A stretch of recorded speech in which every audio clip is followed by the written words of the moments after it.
Julio! Tama na yan. Baka mag-pass out ka niyan. Siguro yun talaga gusto niya. Ano? May dapat ba tayong gawin? Ikaw!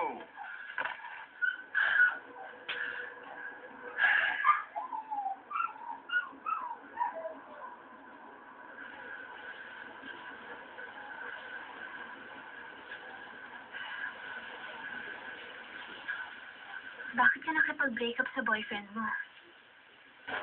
Well, ano sa palagay mo?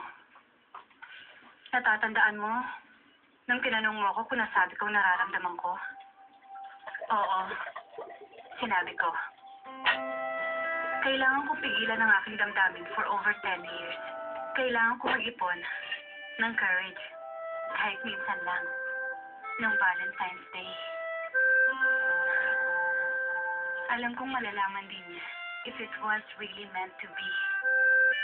Ginawa ko ang dapat kong gawin.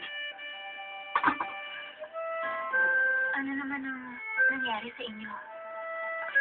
Hindi ko nagising ang kanyang puso. Pero pagkatapos nun, binura ko na rin siya sa aking puso. Para akong dinaanan ng tidal wave. Alam ko, hanggang doon na lang ako. Pero pagkatapos ng lahat, unti-unti ka nang babalik. Babalik ka na sa sarili mo. Pakiramdam ko nga, na-solve ko na ang isang mahirap na math problem. Akala ko wala nang kalutasan. Hindi ka ba nasaktan? Hindi na ako nasaktan.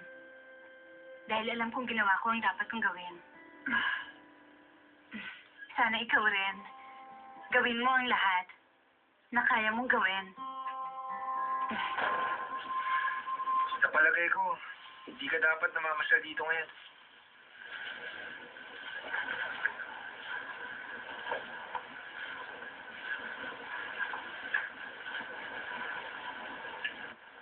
Hindi ako makapaniwala na ginagawa nilang isang arranged marriage.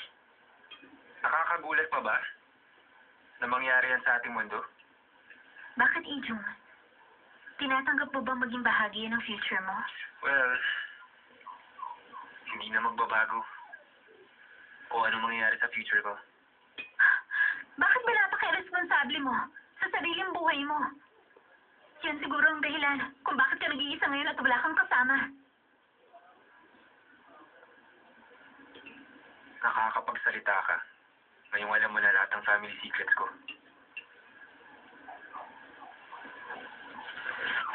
Bakit wala ka ron?